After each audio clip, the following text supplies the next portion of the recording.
verbales o emocionales. Son personas que prácticamente presentan aplanamiento afectivo, no expresan felicidad ni tristeza, porque básicamente si son personas que no tienen una motivación, entonces le da indiferencia hacia su motivación para alcanzar a algunos objetivos o algunas circunstancias, ¿ok? De que esa persona previamente pues, estaba clara o estaba conservada. La finalidad de la corteza dorsolateral sería organizar información para responder a estímulos externos, ¿ok? Es para responder nuestra motivación interna, ¿sí? Y va en relación también a la corteza premotora. ¿Se acuerdan que la corteza premotora medial está relacionada con la motivación interna? Bueno, es porque tiene conexión con la corteza prefrontal ventromedial. Y en la porción lateral de la corteza premotora está en relación o tiene conexiones con la corteza dorsolateral del prefrontal. Con respecto a la corteza orbitofrontal, responde a estímulos según las emociones que produzcan, porque tiene conexiones con la masa límbica. Aquí estamos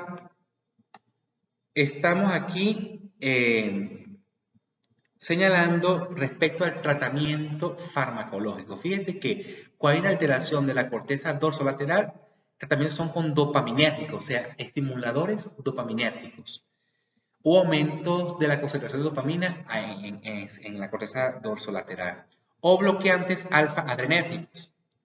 Cuando hay alteración de la corteza orbitofrontal, aquí el protagonista sería fármacos que aumentan la serotonina a nivel de la corteza prefrontal o bloqueantes alfa-adrenérgicos. Y cuando hay alteración de la corteza frontomedial o mesial, serían los estimulantes dopaminérgicos. Entonces, cuando veamos ciertas patologías que esté afectada la corteza prefrontal, según el área que esté afectada, le conviene recibir o medicamentos que aumenten la serotonina a nivel cerebral o medicamentos que estimulen la dopamina. ¿Hay lateralidad de las funciones de la corteza prefrontal? Por supuesto que sí. Fíjense que del lado derecho está la construcción y diseño de objetos y figuras. ¿Ok? Imagínense que mandemos al paciente dibujar un cubo o dibujar unos pentágonos, ¿sí? Que en cierto test neuropsicológico aparecen, ¿verdad? Dichos dibujos. Entonces aquí estamos evaluando también la corteza prefrontal dorsolateral. ¿Ok? También hay apreciación del humor del lado derecho, memoria de trabajo visual y memoria episódica. La visual es la del experimento del mono, ¿ok? Y la conducta y cognición social. Está más desarrollado en la corteza prefrontal del lado derecho. Pero el lado izquierdo, ahí está el proceso de planeación secuencial, ¿okay? La planificación y secuenciación. Tenemos, participa también en la fluidez verbal, participa en la memoria de trabajo, pero verbal. Son aquellos que hacen conciencia de las cosas que está realizando en el momento y allí se hace consciente qué es lo que debe de hacer y qué es lo que no debe de hacer, según las circunstancias ambientales en el cual se encuentra la persona. De ahí viene la memoria de trabajo verbal. La visual se llama también no verbal, ¿ok? Pero cuando veamos la clase de las funciones ejecutivas volvemos a tocar este tema. Y también las secuencias inversas, por ejemplo, deletrear mundo al revés, ¿ok? O si damos una serie de dígitos a una persona que lo diga al revés, ¿sí? Está relacionado con la corteza prefrontal, pero del lado izquierdo.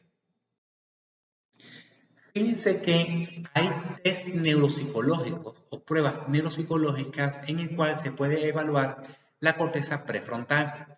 Aquí mandamos a la persona clasificar según la orden en el cual el examinador le dé a la persona. Por ejemplo, yo puedo decir a la persona que clasifique las cartas según los colores. Entonces la persona se clasifica en rojo, en azul, en amarillo. Pero de repente yo puedo decir de manera imprevista, ahora clasifícame según las formas, en triángulos, en círculos, en estrellas, y no por colores. Entonces allí la persona está habituada a clasificar las cartas por colores. Pero el hecho de que cambiemos los planes de clasificar por colores a clasificar por formas de figuras, entonces allí la persona puede entrar en un conflicto, ¿sí? Porque estamos deshabituando a la persona. Entonces la solución sería adecuarse a las circunstancias por el cual la persona genera el conflicto, ¿verdad? Y hacer el esquema mental para clasificar las cartas por figuras y no por colores. Aquellas patologías que no pueden hacer ese cambio de hábito, digamos de esa manera, se llama inflexibilidad cognitiva. Entonces hay patologías y trastornos mentales que están relacionados con la inflexibilidad cognitiva. ¿Sí? Entonces ese sería un tipo de prueba para estudiar la corteza prefrontal. Ahora es fácil imaginar qué pasaría si seleccionas ciertas áreas del cerebro y qué consecuencias habría desde el punto de vista cognitivo-conductual si seleccionara dicha zona. Ya hemos hablado en el lóbulo frontal, el área motora primaria y su función, el área premotora y su función, y la corteza prefrontal y su función, ¿ok? Dependiendo de la localización, presenta unas características clínicas. También ocurre con la psicocirugía. Imagínense que, en primer lugar, si hay una lesión cerebral que se pueda mejorar con extraer quirúrgicamente dicha área, por ejemplo, un tumor cerebral, ¿sí? Que genera la clínica con síntomas psiquiátricos, pues podría mejorar. Pero también, ¿qué pasaría a aquellos pacientes que tienen un trastorno mental difícil de tratar desde el punto de vista farmacológico? Hay opciones de aplicar la cirugía y poder mejorar el síntoma psiquiátrico según diagnóstico del trastorno mental. Entonces, hoy en día se puede utilizar la psicocirugía siempre y cuando no responda a la terapia farmacológica y no farmacológica.